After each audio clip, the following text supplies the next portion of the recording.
ઓમ નમઃ પાર્વતી પતિ હર હર મહાદેવ વસુદેવ સુતં દેવં પંચચારુણમખમ દેવકી પરમાનંદં કૃષ્ણં વંદે જગદ્ગુરું તો ગુરુર્બ્રહ્મા ગુરુર્વિષ્ણુ ગુરુર્દેવો મહેશ્વરः ગુરુર્સાક્ષાત પરબ્રહ્મ તસ્મૈ શ્રી ગુરુવે નમઃ ધ્યાનમૂલં ગુરુર્મૂર્તિ પૂજામૂલં ગુરુર્પદ મંત્રમૂલં ગુરુર્વાક્યં મોક્ષમૂલં ગુરુર્કૃપા તો મંત્ર સત્યમ પૂજા સત્યમ સત્યમ દેવ નિરંજન ગુરુર્વાક્ય સદા સત્યમ સત્યમ એકમ પરમ સ્તોત્રે જે વિનોદભાઈ દેવલોકને પામ્યા છે એના જીવાત્માને પરમાત્મા શાંતિ અર્પે એવી મારી પ્રાર્થના છે. જોકે ખૂબ દુઃખ છે, મૃત્યુને યોગ્ય ઉંમર નહોતી, પણ છતાં કહેવું પડે કે ઈશ્વર ઈર્ષા બળવાન છે. પણ મહાપુરુષોએ કહ્યું કે જે દુઃખ છે કે સુખ બે જીરવવા માટે કોઈ મહાપુરુષની કૃપાની જરૂર પડે છે. તો આજે જે આપણને સાંભળી તો પણ દુઃખ છે, પણ એ દુઃખને જીરવવું પડે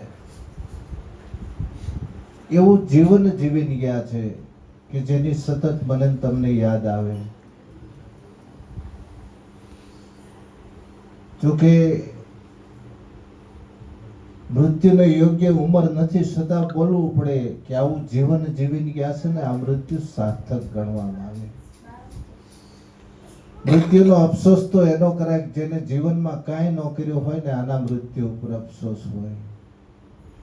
બાકી તો મહાપુરુષોએ કહ્યું કે સભાની અંદર વિદ્વાન માણસ બેઠો હોય તો એ સભાનું આભૂષણ છે.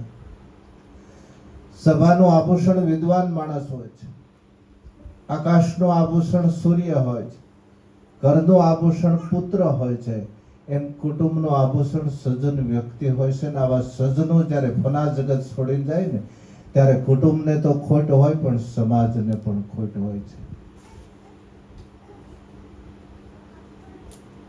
આજે વિનોદભાઈની એક મોટી ખોટ છે, અમારી માટે ઘણી ખોટ છે.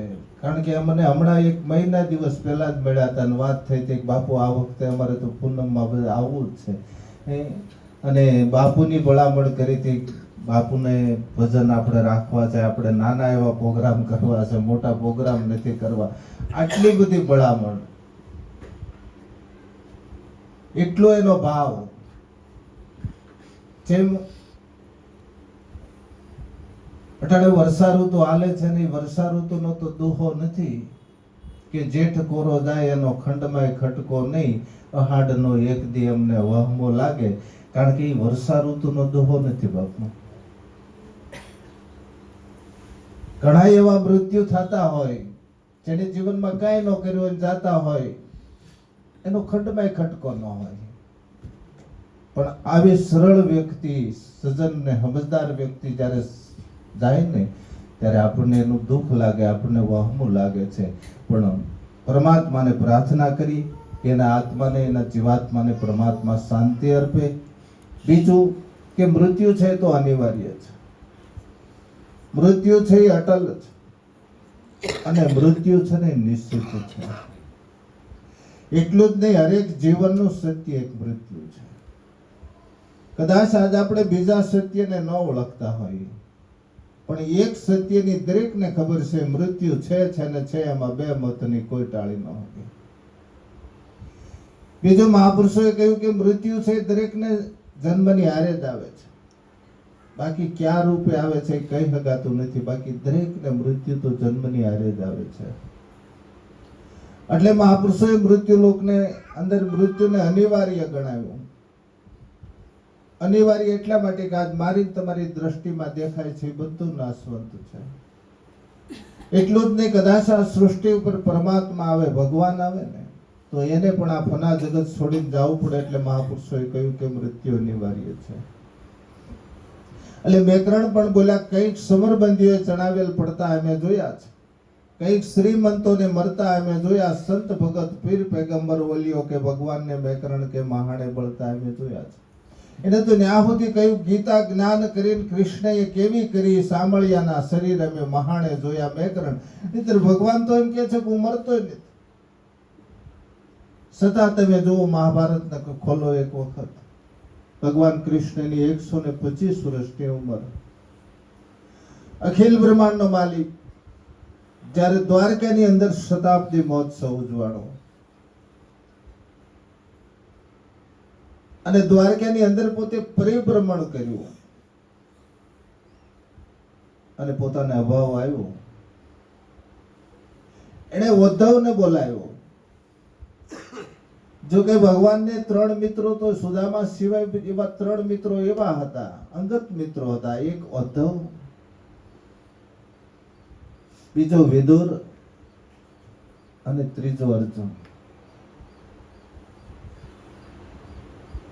જ્યારે ઉદ્ધવને બોલાવીને એટલું કહ્યું હતું કે હે ઉદ્ધવ, તું બદ્રિકાશ્રમ જા, હું કાયમ તારી હારે છું. કારણ કે ઉદ્ધવ છે તપની વ્યક્તિ છે અને તપની રસ્તો બતાવ્યો. અને વિદુરને બોલાવીને કહ્યું હતું કે હે વિદુર, તું છે ને આ દેશાટન કર, પવિત્ર નદીઓની અંદર સ્નાન કર, તીર્થ રટન કર, દેવ દર્શન કર અને બધું પરિક્રમા કરી અને પાછો તું આવીશ ને એટલે હસ્તિનાપુરમાં બધું હરખું થઈ જાય, પછી તારી જરૂર છે. એ ભક્તિનો માર્ગ બતાવવાનો. અને અર્જુનને કીધું તું અહીં ઉભો રહે, કારણ કે ત્રણેયની સામે એક જ પરિસ્થિતિ હતી. તું કર્મનો માણસ છો, તારી અહીં જરૂર છે. ત્રણેયની પરિસ્થિતિ એક હતી, કારણ કે ઉદ્ધવ સામે યાદવા સ્થળી હતી, વિદુર સામે મહાભારતનું યુદ્ધ હતું અને અર્જુન સામે મહાભારતનું યુદ્ધ હતું. પણ સલાહ આપનાર એ સમયે ભગવાન કૃષ્ણ હતા. ત્રણેયને રાહ બતાવ્યા. તો આપણી માટે, તો કે આપણી માટે ભગવાન કૃષ્ણના શબ્દો છે કે આપણે કયો રાહ લેવાનો છે. એટલે ભગવાનને અભાવ આવ્યો. એટલે વિદુરને નક્કી થઈ ગયું હતું, ભગવાન ઉદ્ધવને નક્કી થઈ ગયું કે ભગવાન છે ને દ્વારકા છોડવા માંગે છે. એટલે એને પગ પકડીને કહ્યું, પરમાત્મા તમે કાયમ આયા રહો, કાયમ હું તમારી સેવા કરું, પણ તમે દ્વારકા ન છોડો. ત્યારે કૃષ્ણ એટલું કહ્યું, ઉદ્ધવ, હું અહીં માનથી જીવું છું, હવે મારે અપમાનથી નથી મરવું. અને ભગવાને દારૂકને બોલાવ્યો અને દ્વારકા છોડવાની તૈયારી કરી. તમે વિચાર કરો, ગીતાની અંદર ભગવાન કૃષ્ણે કહ્યું, પરિત્રાણાયામ સાધુનામ વિનાશાય સદુષ્કૃત. સજ્જનોની રક્ષા કરવી ને દુર્જનોનો નાશ કરવો, આ કૃષ્ણના જીવનનું પરમ સત્ય હતું. પણ જ્યારે સમાજ ધીરે ધીરે પતિત થાય, ત્યારે સજ્જનોનું સન્માન થાય, પણ દુર્જનને કોઈ દંડ નથી આપતો.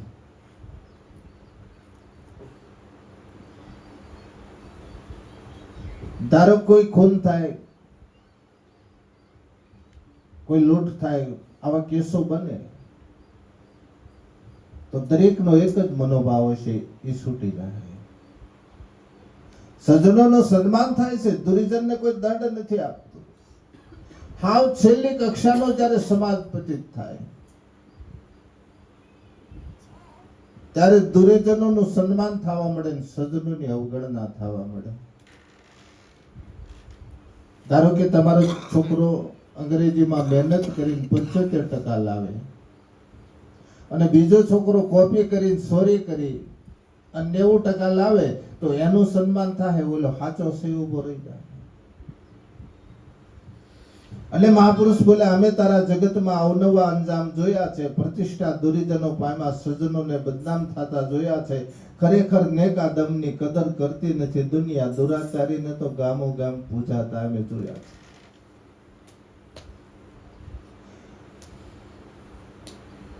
એટલે ભગવાન દ્વારકા છોડ્યું, એક માણસ હારે ન નીકળ્યું. તમે વિચાર કરો, આખા જગતને બોધ આપ્યો. કૃષ્ણ વંદે જગત ગુરુ.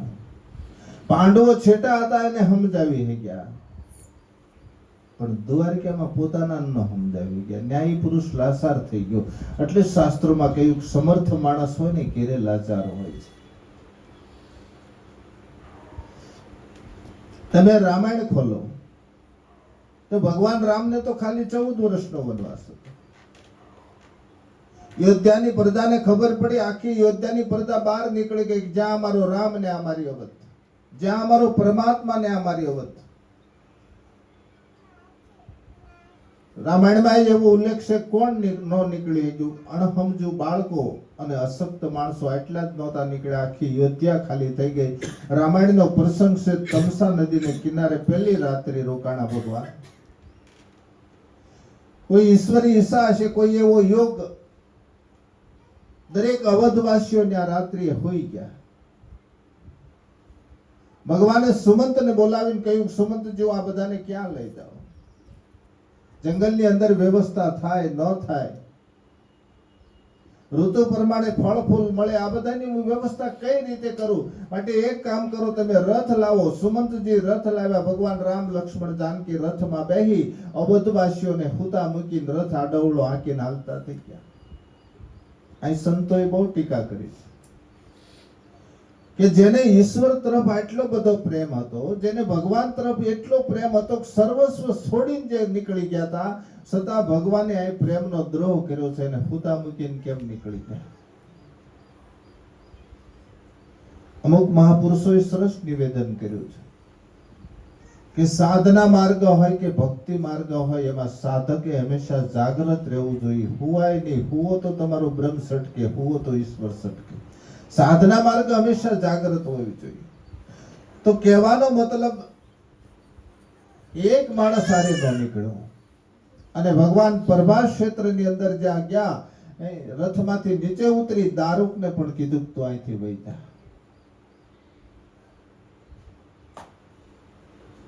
અને એ પ્રાચીના પીપળે અખિલ બ્રહ્માંડનો માલિક બેઠો ને આજ કૃષ્ણ મને તમને પણ મૃત્યુને શીખવાડે છે, મૃત્યુ કેવું હોય.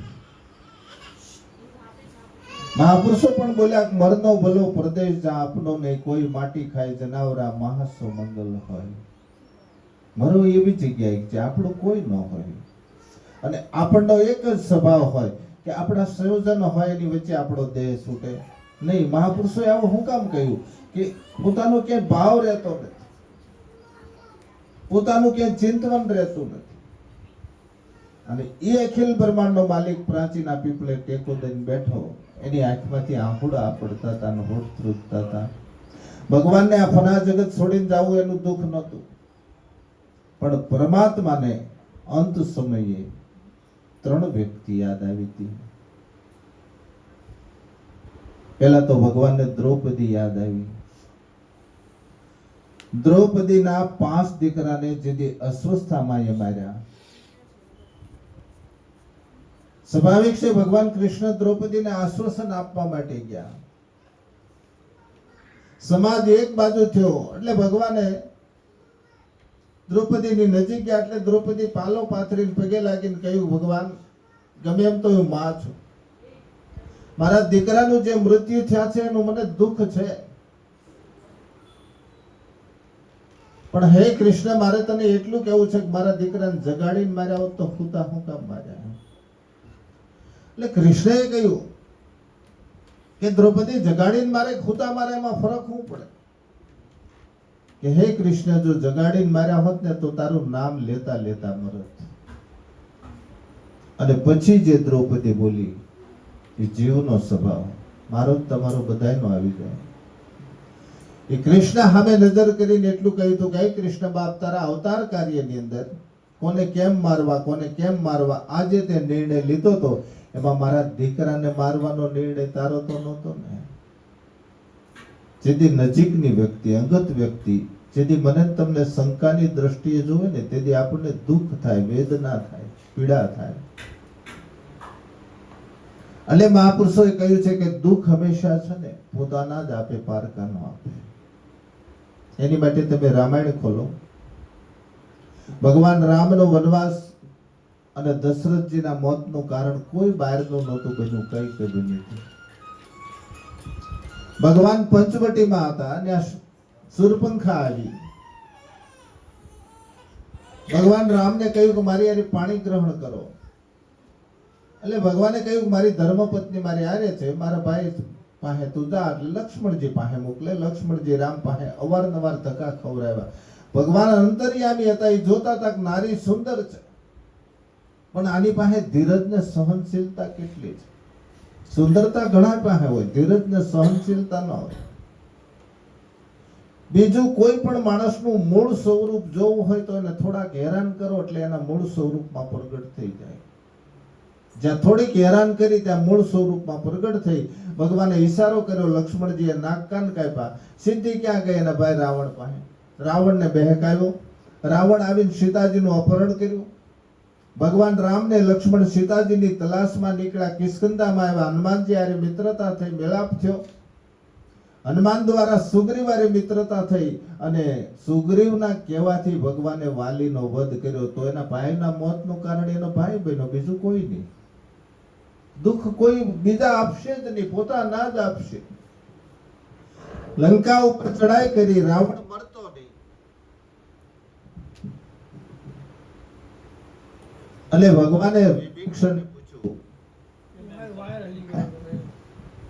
વિભીષણને પૂછ્યું કે રાવણનું મૃત્યુ કેમ થાય? એટલે વિભીષણે કહ્યું ભગવાન એની નાભીમાં બાણ મારો ને તો એનું મૃત્યુ થાય. તો રાવણના મોતનું કારણ એનો ભાઈ ને એની બેન, બહારનું કોઈ નહીં. દુઃખ હંમેશા પોતાના જ આપશે, પારકા નહીં આપે. ભગવાન સીતાજીને લઈને પાછા અયોધ્યાની અંદર આવ્યા. રામ રાજ્યની તૈયારી થઈ તો એ અયોધ્યામાંથી ધોબી બોલ્યો તો બહારનું કોઈ નહોતું બોલ્યું. હવે તમે વિચાર કરો, જેટલું રાવણને સીતાના ચારિત્ર ઉપર ભરોસો હતો ને એટલું અયોધ્યાના ધોબીને નહોતો. ભગવાને સીતાજીનો ત્યાગ કર્યો.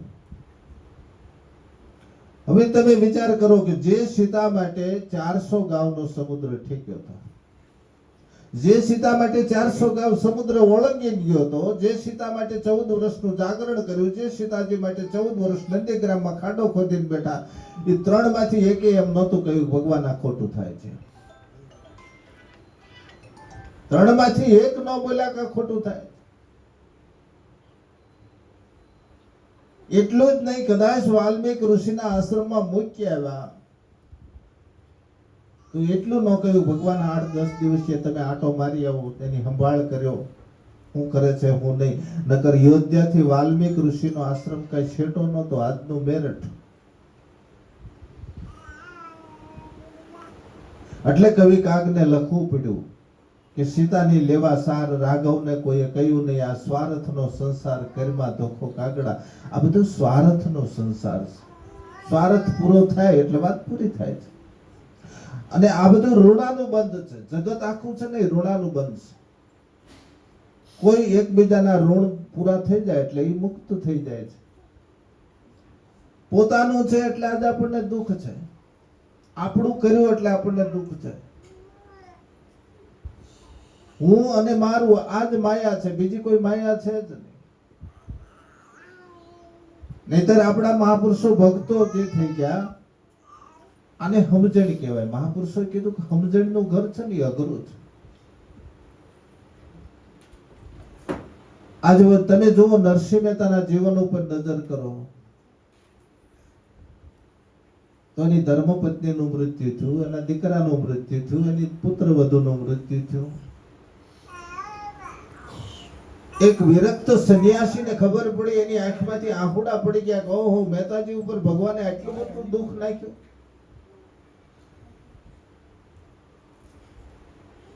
એટલે પોતે મહેતાજીને આશ્વાસન આપવા માટે એને ઘેરે ગયા.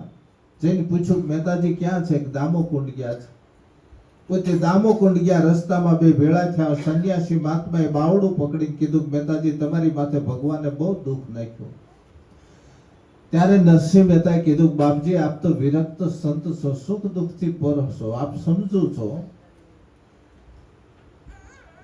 ત્યારે નરસિંહ મહેતા બોલ્યા જે ગમ્યું જગત ગુરુ જગદીશ ને ઈ તણો ખરખરો ભોગ કરવો. મારા ધણીને ગમ્યું, આમાં કેમ દુઃખ લગાડવું એમ. એટલે એવું નહીં માનવાનું કે નરસિંહ મહેતાને દુઃખ નહોતું, પણ એના જીવનમાં સમજણ હતી. આ બધાને ઘેરે આવે છે. દાસ ધીરાના જીવન ઉપર નજર કરો. એક જ દીકરો હતો. ભજનમાં જવાનું વાયક હતું. દીકરાએ પ્રાણ છોડ્યા. પોતે માથે પછેડી ઓટાડી અને ભજનમાં વહી ગયો. સવારે ભજન પૂરા કરીને આવ્યા ત્યાં આડોશી પાડોશી કુટુંબ ભેળું થઈ ગયું. દાસ ધીરા પાસે આવ્યા ત્યાં રોવા મળ્યા બધાએ. એટલે દાસ ધીરાએ કહ્યું તમે રોવો છો કાં?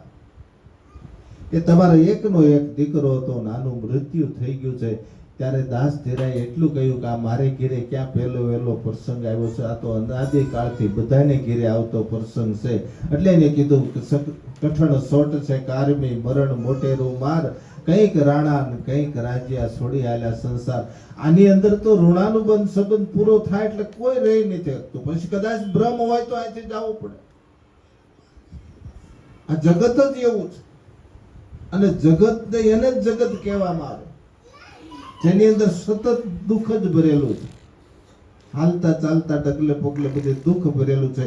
પણ દુઃખને જીરવવા માટે અને સુખને જીરવવા માટે કોઈ મહાપુરુષની કૃપાની જરૂર પડાય. એની પાછળ એવો પ્રયાસ કરો કે જેના આત્મા, જો કે શાસ્ત્રો તો એમ કે છે કે 12 દિવસ આત્મા કોઈ દી ઘર છોડતો નથી. આ જે તમે નો કરી રહ્યા છે એ બધું એને ખબર છે, જોવે છે, સાંભળે છે, જેથી કરીને એની ગતિ થાય છે. એટલે એની પાછળ કાંઈ પણ કાર્ય કરો એવા કે જેના આત્માને શાંતિ અર્પે ભગવાન, એના આત્માને ભગવાન મોક્ષ આપે, એવી કાયમ માટે પ્રાર્થના કરો. રોવાથી આજ આપણું હતું, આપણને ખબર હતી, પણ છતાં આપણો એનો ઋણાનુબંધ સંબંધ હતો ત્યાં સુધી જ આપણા છે. પછી મુક્ત થઈ ગયા છે. જે આપણું એને ઋણ ચૂકવવાનું હતું એ ચૂકવીને વહી ગયા. આપણને ખબર છે દુઃખ છે, અશોકભાઈને દુઃખ છે. કારણ કે એને, મને તો જ્યારે વિનોદભાઈ બોલે ને ત્યારે એમ જ કે ભાઈ કે અશોકભાઈ ને, મારા ભાઈ આમ કે છે, મારા ભાઈ આમ. તમે વિચાર કરો એની કક્ષા. એને મોટા ભાઈ હતા પણ બાપની ભૂમિકા ભજવી હતી. ભાઈ હતા પણ બાપની ભૂમિકા ભજવી હતી. આવું સરળ જીવન હતું. એનું આપણને દુઃખ છે, પણ એની પાછળ તમે ઈશ્વર ભજન કરો, ભજનો કરો, કાંઈ પણ એની પાછળ સત્કાર્ય કરો. એની પાછળ જે શાસ્ત્રો વિધિ અનુસાર જે કાંઈ કર્મકાંડ હોય એ કરો, જેથી કરીને એના આત્માને શાંતિ અર્પે. ભગવાનને આપણે એવી પ્રાર્થના કરી. શાસ્ત્રોમાં લખ્યું સત્સંગ ભોજન થાય ને એનું શ્રેષ્ઠ ઘણું ફળ મળે છે. જો એક જ નિમેષ સત્સંગ થાય તો શ્રેષ્ઠ ઘણું ફળ મળે. એકવાર નારદજીએ ભગવાન વિષ્ણુને પ્રશ્ન કર્યો, પરમાત્મા તમારો વાસ ક્યાં હોય છે? એટલે ભગવાને કહ્યું, ના વસામી વૈકુંઠે યોગીના મધ્ય ન ચ મદ ભક્તા ગાયંતી અત્ર તત્ર તિષ્ઠામિ નારદ. એ નારદજી હું વૈકુંઠની અંદર પણ નથી. ના વસામી વૈકુંઠે યોગીના મધ્ય ન ચ મદ ભક્તા, હું યોગ્યોના હૃદયની અંદર પણ નથી. પણ મારા હરિભક્તો જ્યાં મારા નામનો ગુણગાન ગાય છે ત્યાં હું સદૈવ વાસ કરું છું. જ્યાં સત્સંગ ભજનો હાલતા હોય ત્યાં ઈશ્વરનો વાસ હોય છે. એટલે એનું ફળ છે ને એ શ્રેષ્ઠ ઘણું ફળ હોય છે. તો આ જે કાંઈ 12 દિવસની અંદર જે સત્સંગ ભજન સાધુ સંતો અહીં પધારશે અને એનું જે ફળ છે એ શ્રેષ્ઠ ઘણું હોય છે. એ શ્રેષ્ઠ ઘણું ફળ સ્વર્ગસ્થ વિનોદભાઈના આત્માની પાછળ આપણે અર્પણ કરી અને એના આત્માને પરમાત્મા શાંતિ અર્પે એવી મારી પ્રાર્થના છે. બોલો સદગુરુ મહારાજ કી આદેશ.